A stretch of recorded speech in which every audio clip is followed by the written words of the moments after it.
Hey everybody, Ryan Hodge here, broker owner at the Realty Firm and Ryan and Sandra Real Estate. And I'm thrilled to connect on a very community-based level today, something near and dear to the London and area environment, and certainly to Sandra and myself. We have taken an initiative to connect with some really great people through 2024 and beyond, certainly into 2025. And I wanted to introduce you to these fine folks today to talk about the London Family Court Clinic, their initiatives in our community, how they are supporting so many people on such a very, very serious, genuine, and impactful level. And I am thrilled to be speaking with you both today. So, welcome. Thank you for having us. Thanks for having. I'm usually one to introduce folks, but I thought maybe you guys could introduce yourselves. Maybe Tuhin, if you want to get started, that would be great. Sure. Thanks, Ryan, and thanks for having us and really resonating with what we do. I know Francis is going to share that probably far more eloquently than I'm going to. But my name is Tuhin Jajal, and I am the Executive Director, Chief Executive of the London Family Court Clinic, as well as Beacon House Child and Youth Advocacy Center here in London. And we are very excited to partner with the Realty Firm, yourself, Sandra, and your agents to really build resiliency within the community and build our program so that we're able to serve these children and child victims of violence and abuse. Francis, over to you. Yeah, so I'm Frances Nuvoloni. I'm a registered social worker here in London. I've been working at the London Family Court Clinic for going on 5 years, which feels like it's gone by very quickly, but also been very long, but in a good way. I have primarily worked in the Child Victim Witness program as the lead clinician now for the past 2 years, and have officially moved over though to being the lead advocate over in our Beacon House program. And I'm very thankful, Ryan, again, for being out here today to talk a little bit about the work that we do and talk about, again, some of the amazing young people that we also have the absolute privilege of working with every day. Well, it's an honor and privilege to share some time with you, and I want to share that these folks were gracious enough to come to one of our company masterminds and explain a little bit more about what they do, their initiative, their mission. We had probably 40 or 50 people in a room a few months back. I think we were May, June, sometime in there. Yeah, it's June. And the impact that was felt in that room was very noticeable. And I think that oftentimes we get into, our busy lives, and certainly with real estate in general, we definitely have that challenge at times where we get too caught up and we get too focused on, financial outcomes or things like that. And we've kind of missed the boat on what really matters. And so you guys certainly hit home. Sandra and I have been out to visit you folks a number of times now, and just seeing the work you do. I mean, that purpose and intention and goodwill and community, it certainly intrigued us. And, working with, I want to say, charity or community initiatives is not something that's new to us, but we felt that this was going to be a real opportunity of something that's very local, something that hits home with us, something that, really we can get behind. And I think that maybe is different than oftentimes what we see as the typical, community or charity initiatives that people get involved with. So I'm hoping that Fran can, take us through a presentation and really give, some more insight. We're going to put this, all over my personal social media channels, introduce it to the company, get it out to the public, because I think that more people need to know about this. A lot of us don't know everything that's going on, certainly in our little world of London, Ontario, and the area around it. And I think that education and knowledge is powerful. So if I can have you, Fran, head on over and share your screen. I'm just going to make you the host quick, and then we will go from there. Awesome. Thanks, Ryan. Okay. Perfect. Okay. So I will move this down.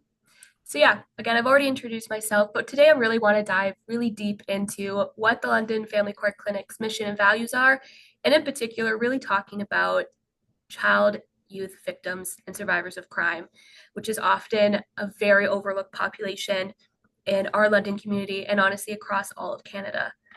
So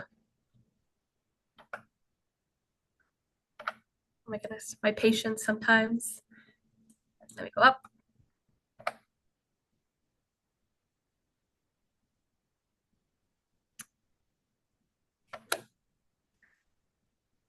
I don't know why. Are we having a tech challenge? My PowerPoint. Okay, let me do it this way. Perfect. Okay. There you go. Sorry about that. That's So okay.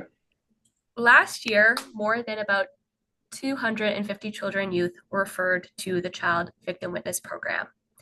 And the Child Victim Witness Program, our job is that we come and support youth through the court process. We help youth all the way from victims and survivors of what we would call lower end crimes, such as mischief, all the way up to very serious charges where they are witnesses of homicide or survivors of human trafficking. And just this last year alone, again, we had 250 youth refer to our program to support through this court process, most of whom were survivors of sexual assault. And that sexual assault was either done by a family member or a domestic partner. So again, to say 250, it's just a number at the end of the day. This doesn't mean a lot to a lot of people to see this number. However, I do really want to talk about one particular youth, and I'm going to change their name in some of the circumstances just to protect their identity. But I'm going to refer to this youth as Sam. So Sam was your average everyday kid. They were, would have what we would call an uneventful childhood. There was no history of violence in their family. They did all right in school. They were pretty just chill, easygoing kid. And that was until a family friend sexually assaulted them. And it should be noted that Sam was only 10 years old at the time of their sexual assault by a much older family friend. Sam took the steps that we would classify as correct. They went and told their parents what happened to them and said, I'm scared. I'm just survived this horrible thing. And their parents said, we're not going to worry about that. Like, stop it. You're going to cause a ruckus. It's going to ruin his life. It's going to ruin our lives. Let's not talk about it. It took Sam many years to then finally feel safe to come forward and tell police what happened to them.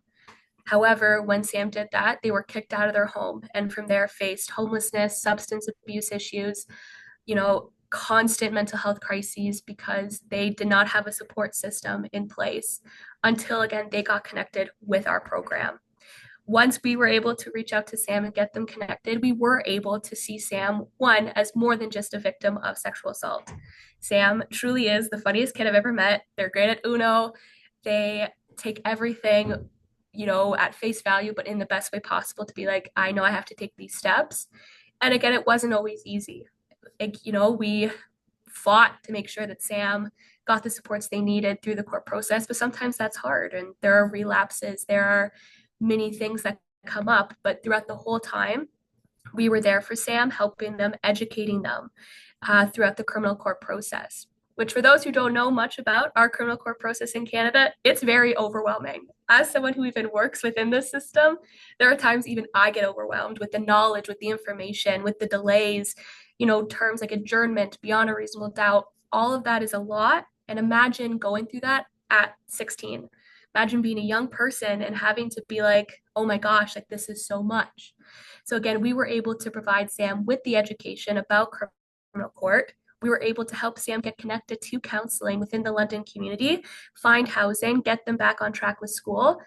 And even though at the end of the day, Sam's case resulted in an acquittal, so a finding of not guilty, Sam didn't care. Sam said, I got to tell my story, and that was it. And said, thanks for being there, and thanks for being one of the only people who actually believed me that this is what happened.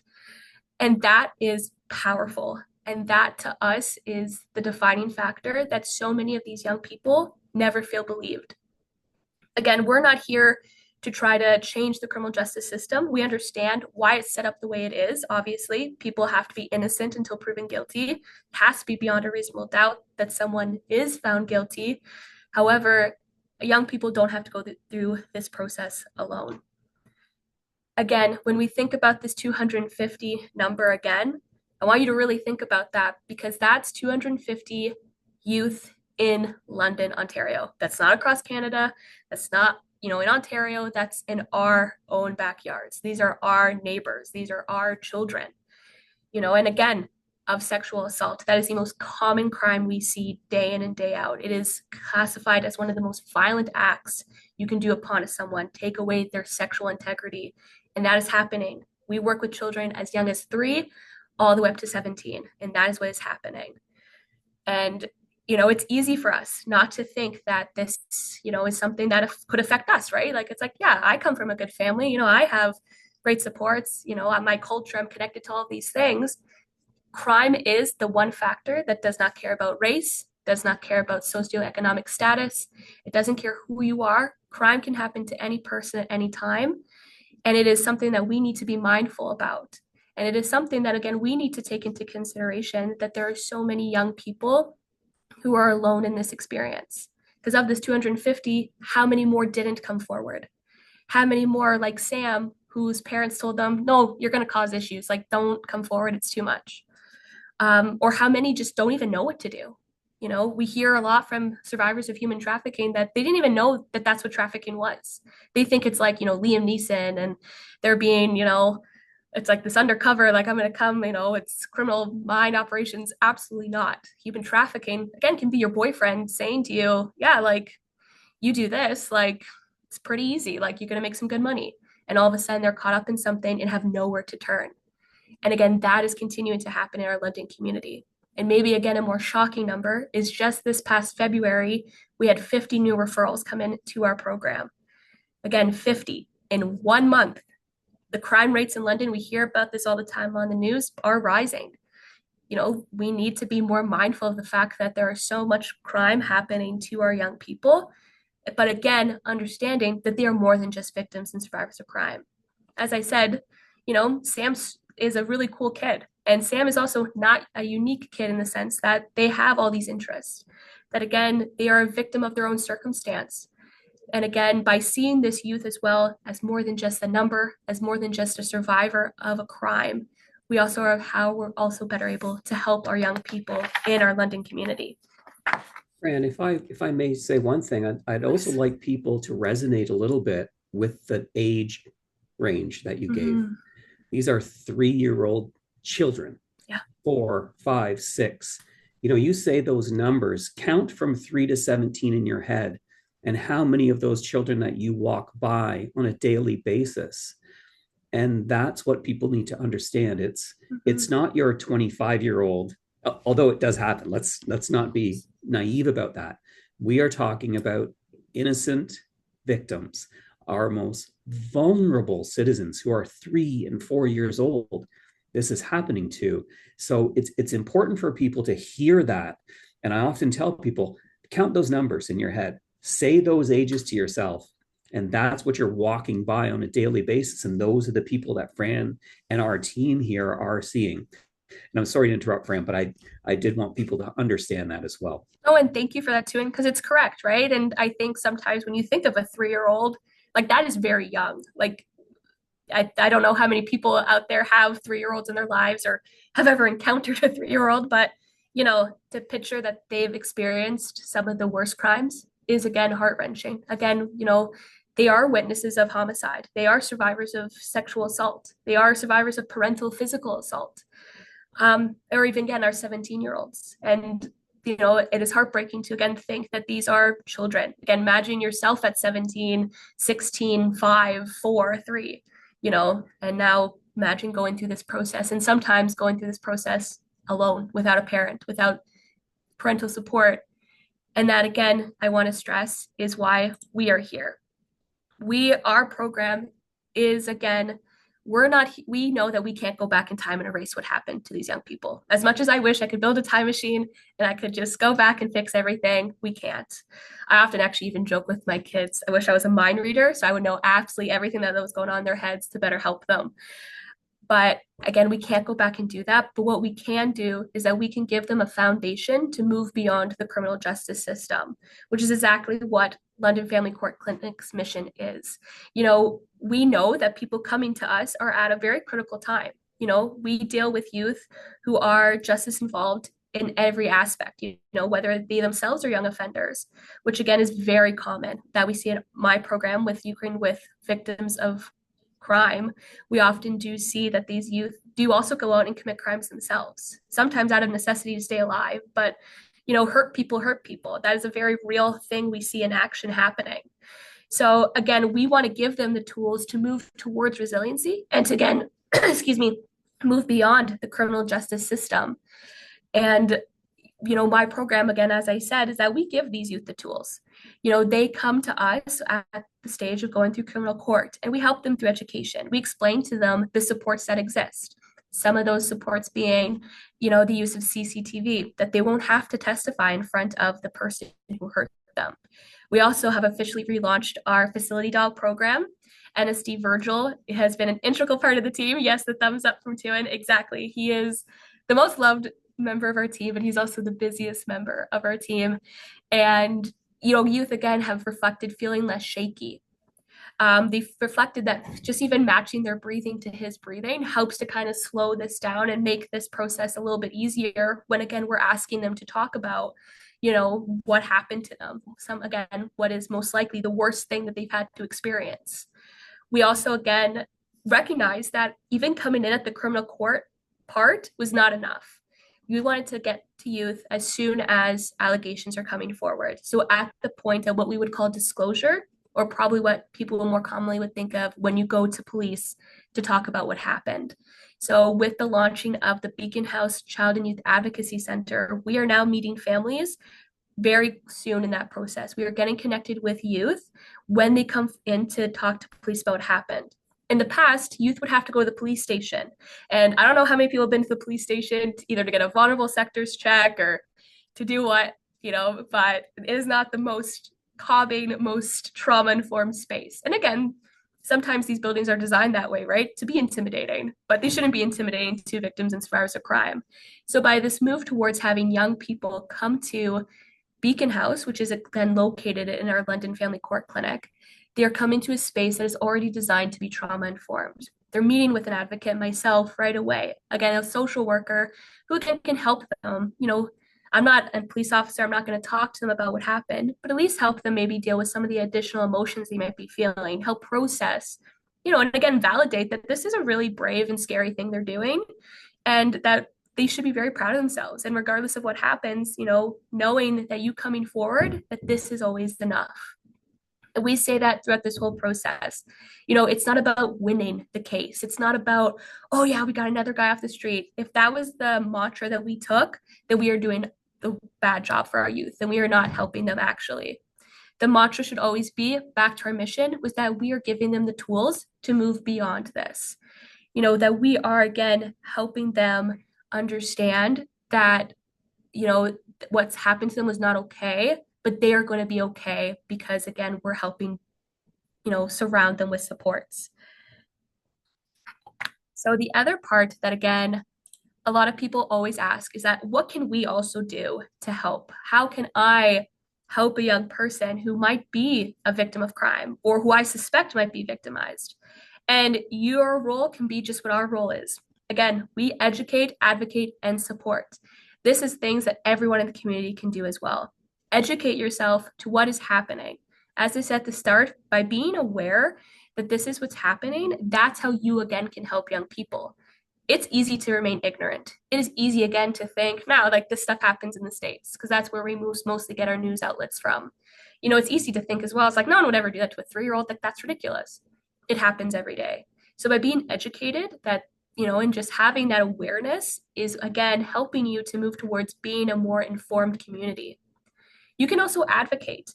And advocacy looks different to every person ever. So again, advocacy can be through donations to programs like my own. It can be through donations to other programs within the community. Or again, you can advocate by just, again, continuing to also educate the community by going out there, similar to what Ryan is doing. This is advocacy. By welcoming people onto his platform to help the community, that is a form of advocacy.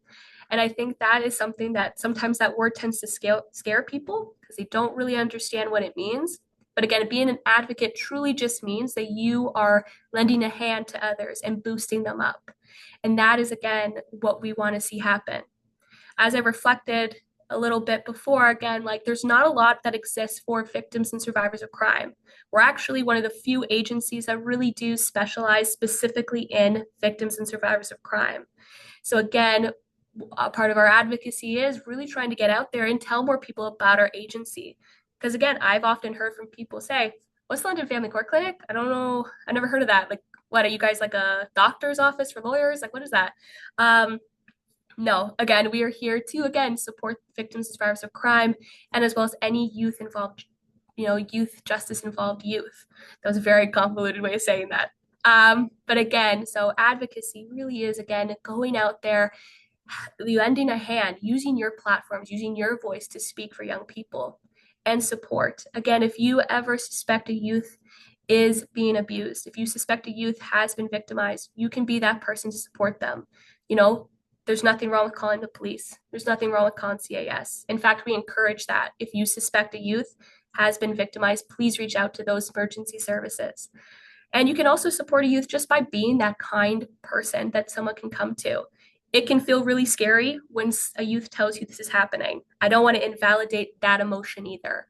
That is a really tough spot to be in because, again, you might hear that your best friend is doing something. You might hear that your partner is doing something.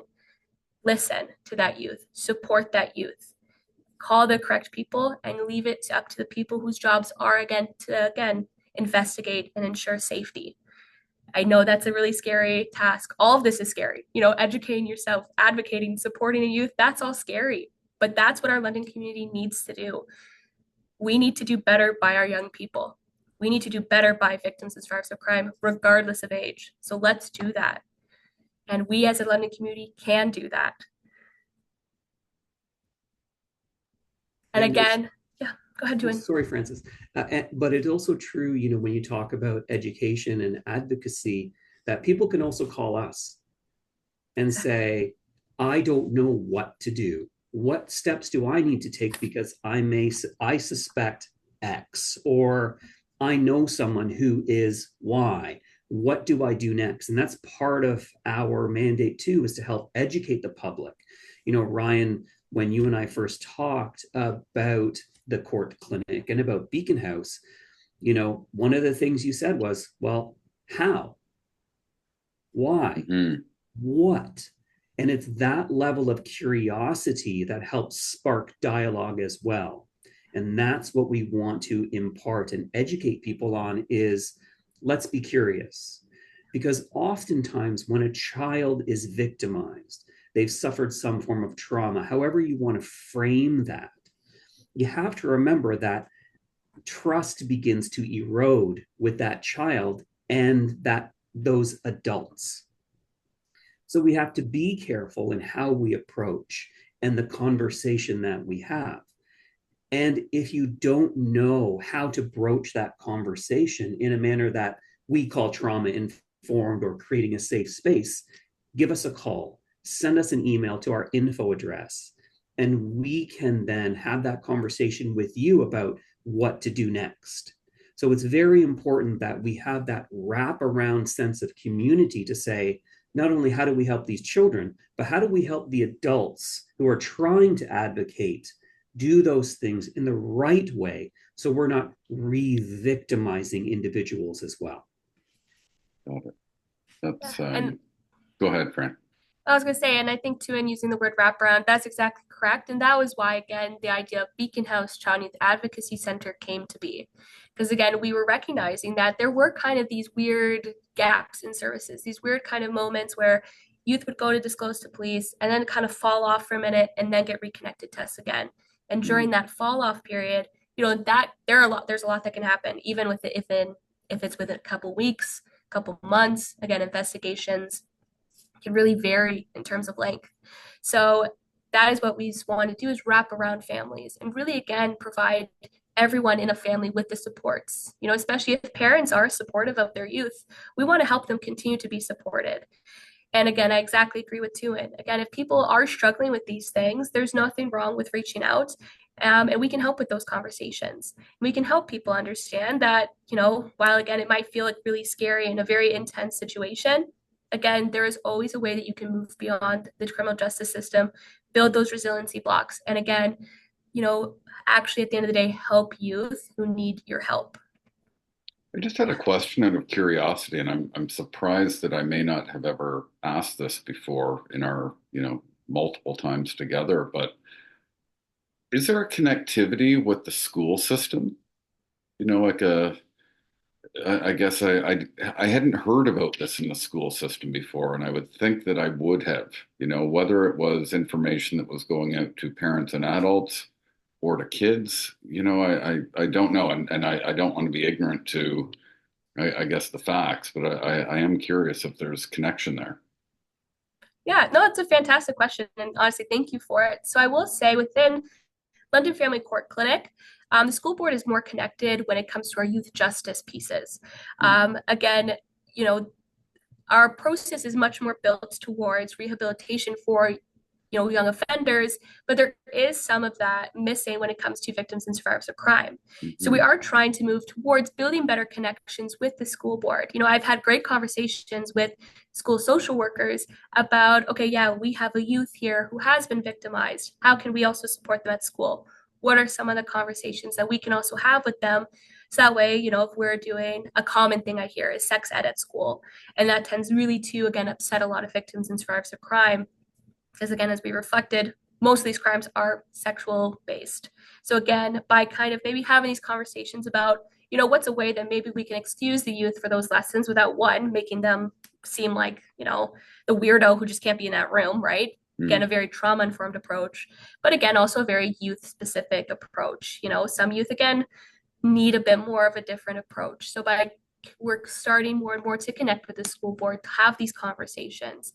And I think that's one of our big pushes for the 2025 is again just making people more aware of our program and what we do.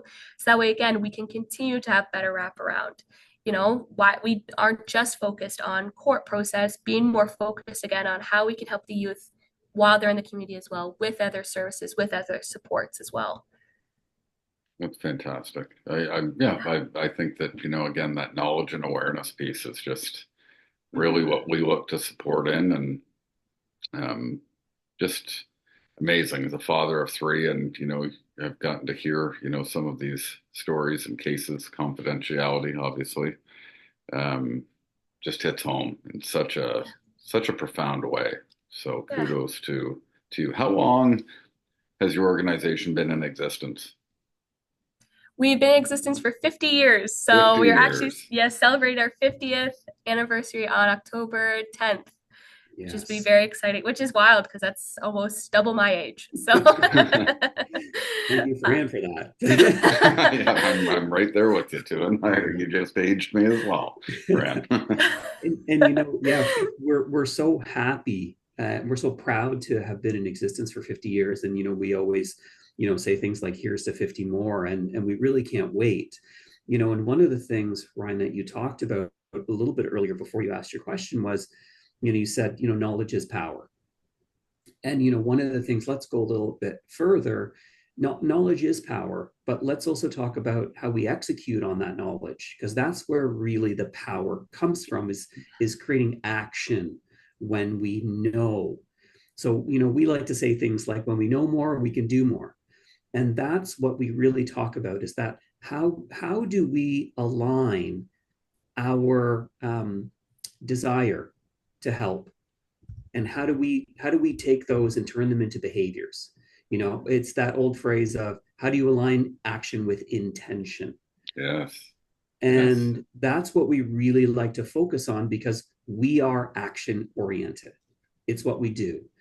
Fran talks a lot about providing advocacy and community outreach, and those are the things that help us build future preventative programs, or to work on grants that will help us with anti-human trafficking initiatives, and they help us form stronger bonds with our community as well. And I don't know, Fran, if you want to just touch on this with Ryan about our latest grant, which really ties in a lot of what we're doing with advocacy, education, and really trying to get ahead of these issues.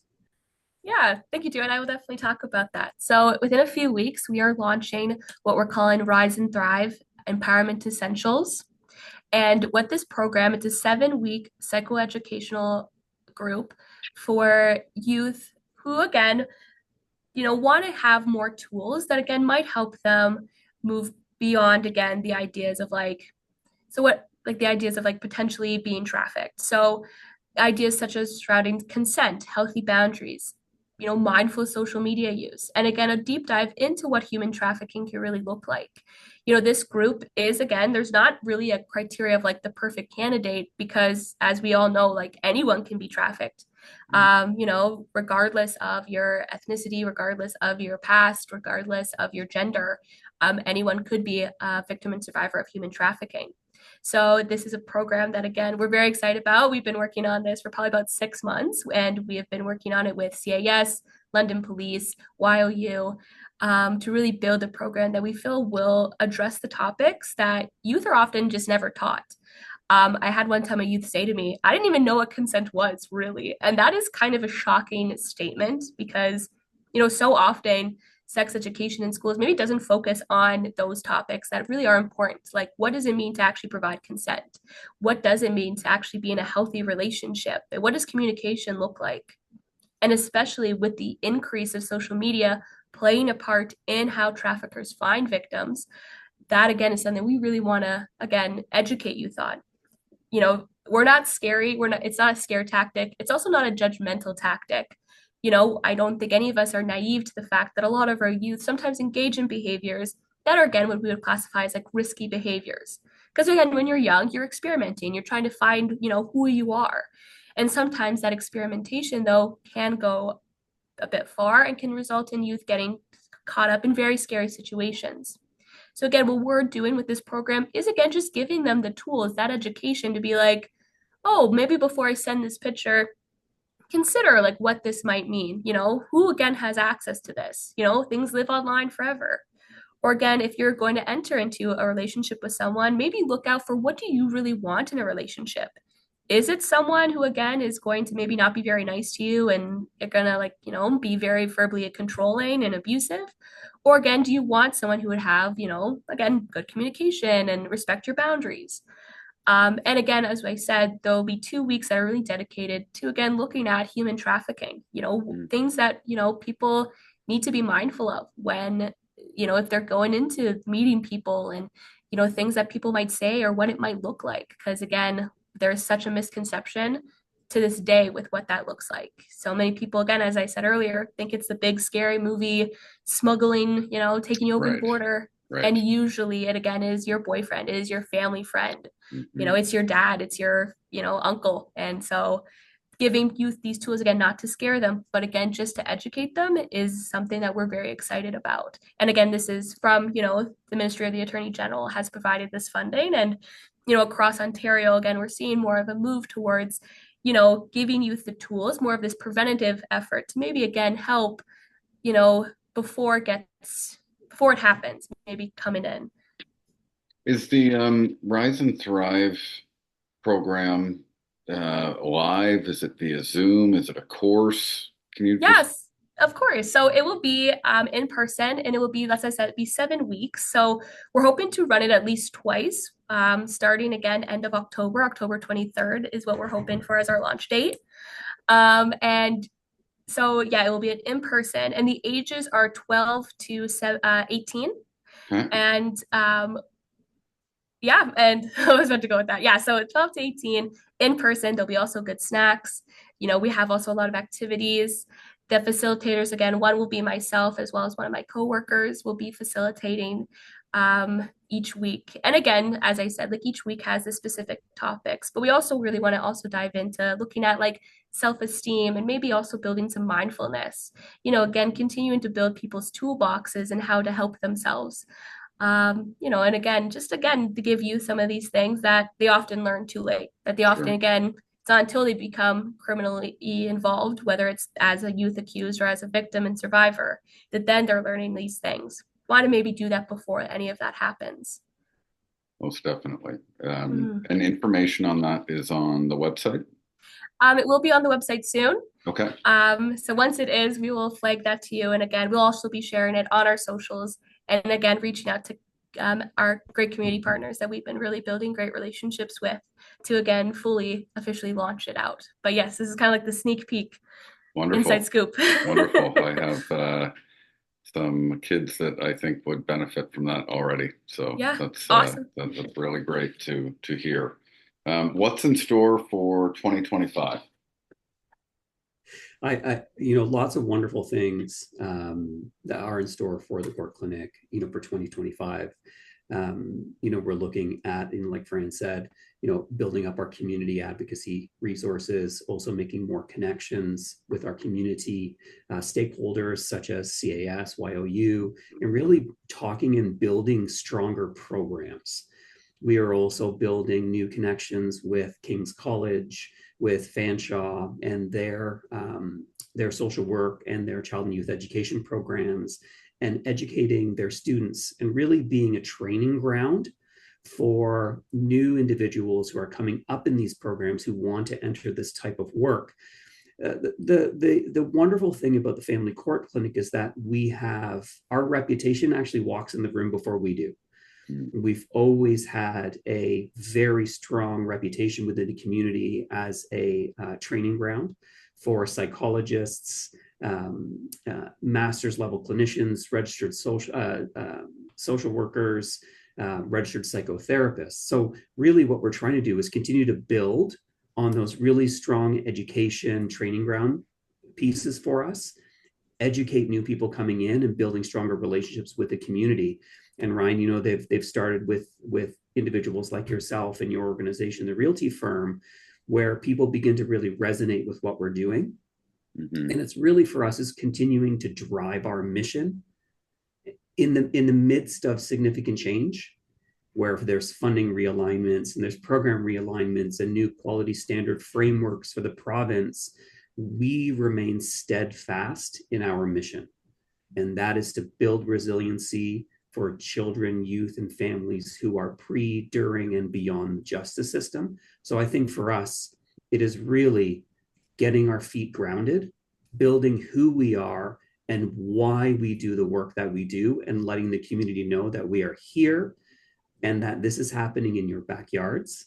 And we are here to do what we can to change the lives of individuals who are at crisis and critical turning points in their lives. So it's a lot of talk to say. We continue to build our community outreach for the purpose of serving those who need us.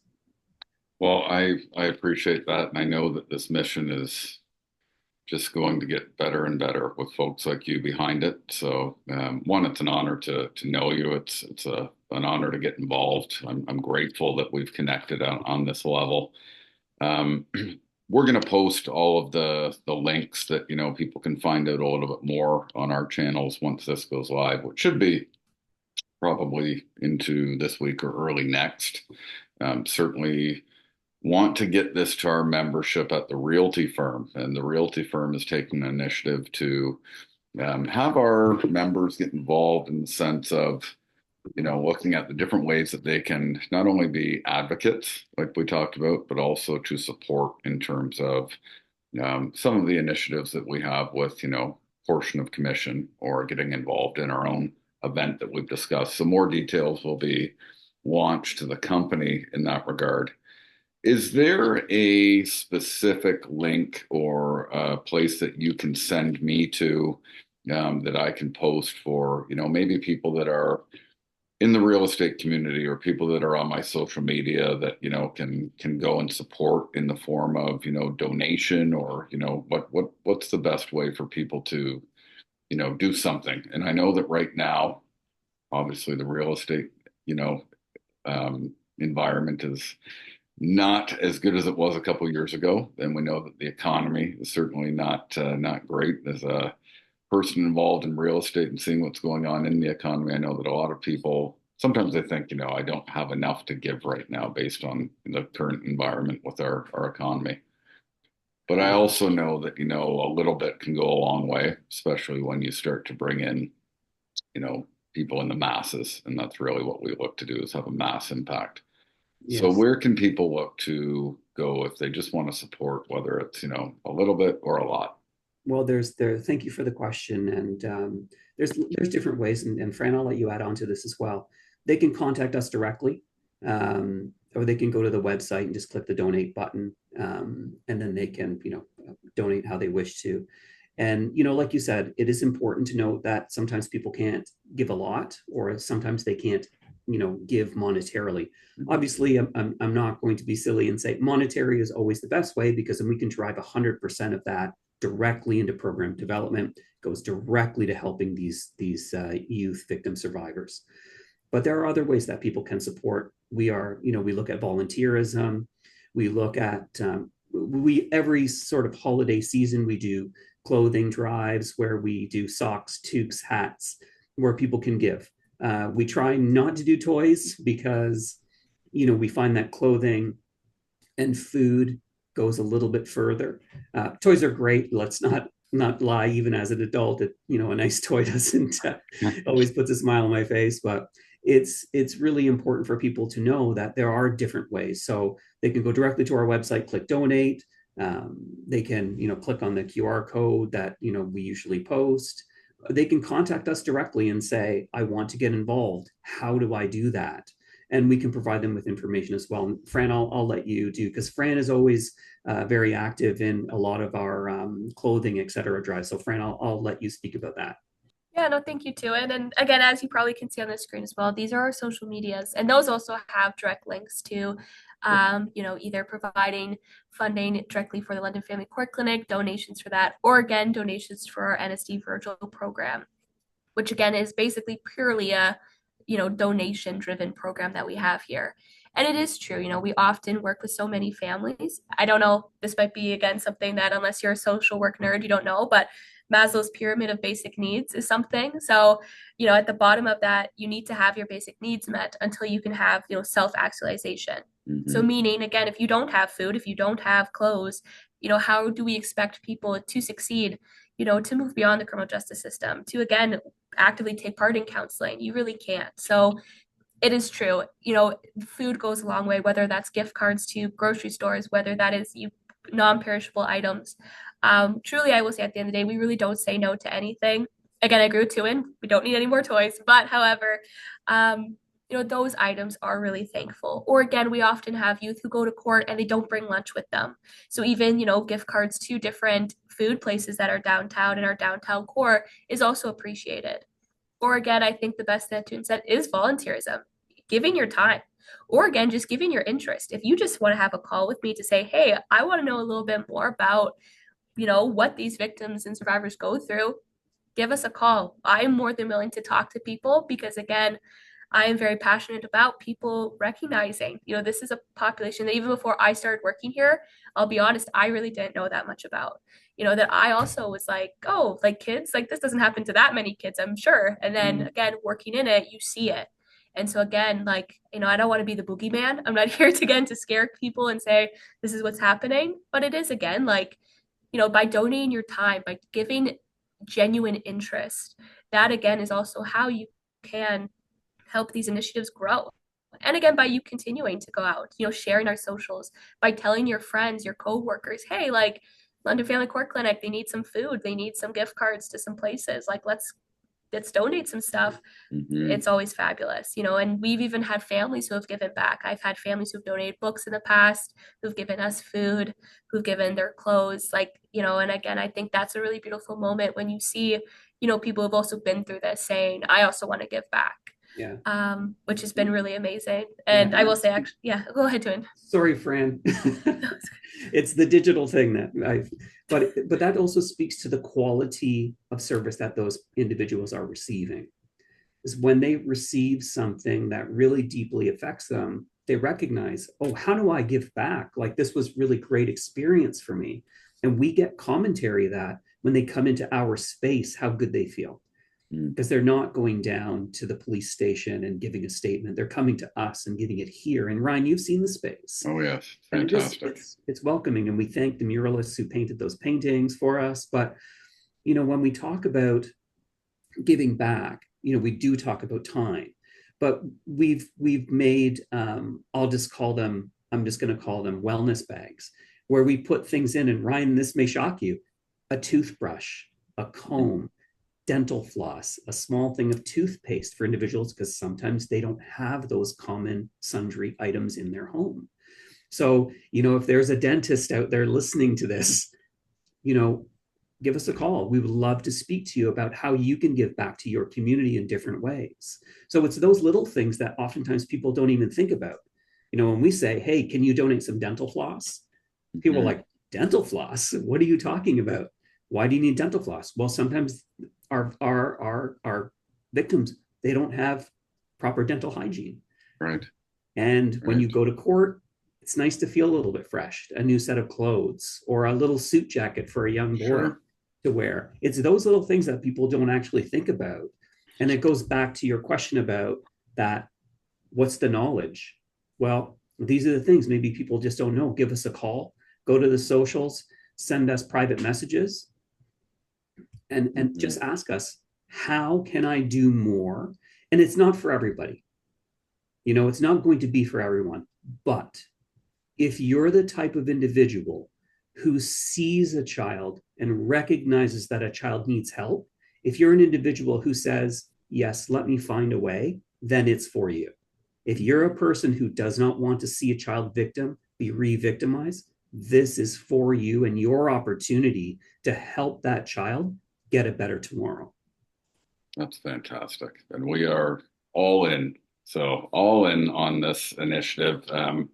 You gave me an idea. We do a Santa Day every year, usually for London Food Bank, Toys for Tots. So you mentioned toys. So we're going to pour ourselves in, I can tell you right now, to connecting with you, to do, everything that we do at our big Santa Day for the company and having it go to the London Family Court Clinic, just in terms of creating that. So that's just a couple months away. I'm going to connect on a number of other levels shortly. I want to say thank you for your time today, but more so thank you for, being the people that you are and doing what you do in the community. It has been a massive eye opener for Sandra and myself. We want to open a lot more eyes through, our channels, and just want to say much appreciation for being here today and sharing a little bit more. And I genuinely want to thank you and Sandra again, Ryan. Honestly, as I've said it once and I'll say it again, just having people who genuinely have care is what we want to see.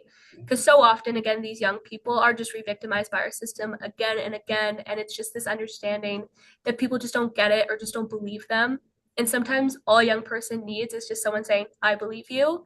So again, we really do thank you, Ryan, for again allowing us the time as well to at least come out here and say, this is what's happening, and a call to action to the community. So thank you for letting us use your platform as well for that. Of course. Very grateful. Wonderful. Well, everybody stay tuned for more information about the London Family Court Clinic, how you can get involved, how the Realty Firm, Sandra, and myself are going to get very heavily involved in this amazing initiative that's only going to do better for our community and for the kids. And we look forward to sharing that with you real soon. So thanks so much for being here, and we will talk very, very soon.